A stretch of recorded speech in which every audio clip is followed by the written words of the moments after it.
भैया के सरऊ हमरा भैया के ही तो भरल सभा में भरल सभा में लजैला हो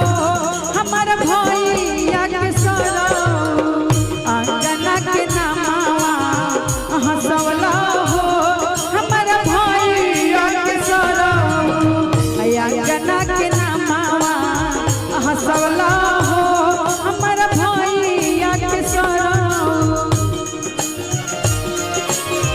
हंसवला हमर भैया के सरऊ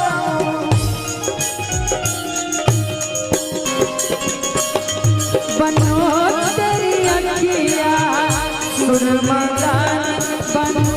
तेरा मुखड़ा बनो तेरा मुखड़ा तारे बनो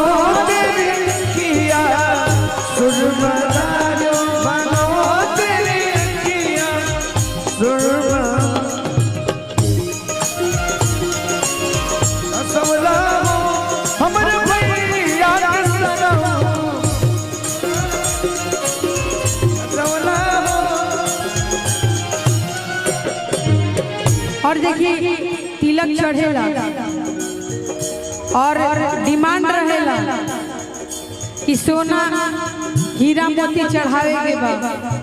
लेकिन तिलकहरू लोग जब हीरा मोती ना चढ़ावेला चांदी चढ़ावेला लोग तो कहल जाला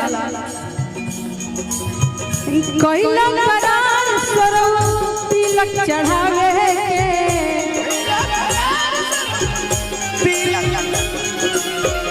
कइला करार सरऊ सोना चढ़ावे के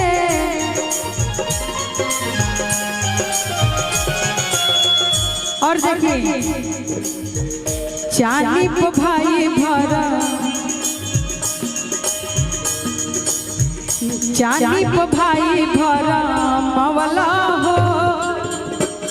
हमारा भैया के हिता हंसला हमर भैया के सरऊ अंगना के नामावा हंसवला हो हमारा भैया के सरऊ अंगना में नौआ हंसवला हो हमर भैया के सरऊ हो आज मिथिला नगरिया निहाल सखिया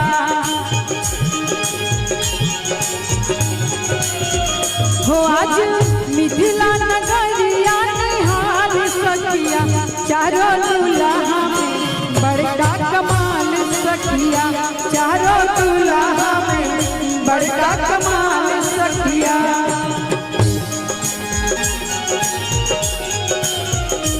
आज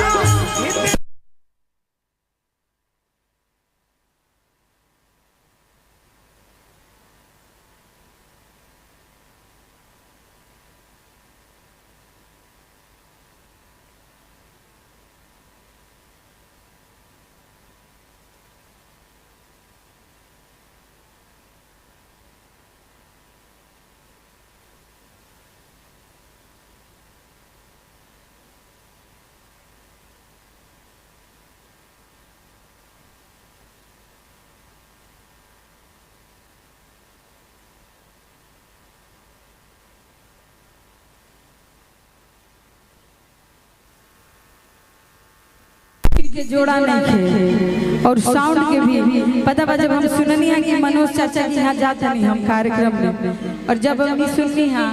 कि राजन भैया के टीम बा और धनंजय जी बानी हमरा साउंड के और म्यूजिशियन के सोचे के नहीं बहुत बढ़िया ना तो और जगह कार्यक्रम में जाए के रहेला चिल्लाए के पड़े लगे भैया साउंड और म्यूजिशियन ठीक रखिए जहाँ सिंगल जाए के पड़े चलिए और कहे के बा जब देखिए सोना चांदी तो ठीक बा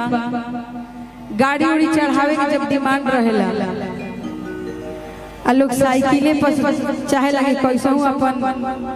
बेटी के बढ़िया घर में विदा कर दी तब देखिए कहता लोग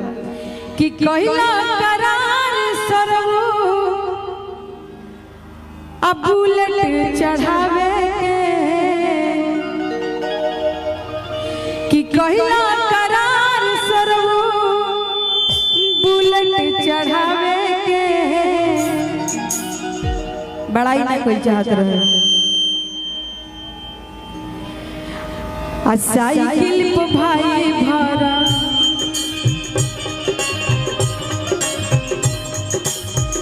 साइकिल पे भाई भरा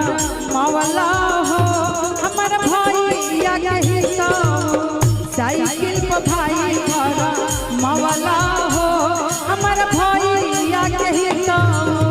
भरल सभा में लजैला हो हमारा भैया के हिस्सा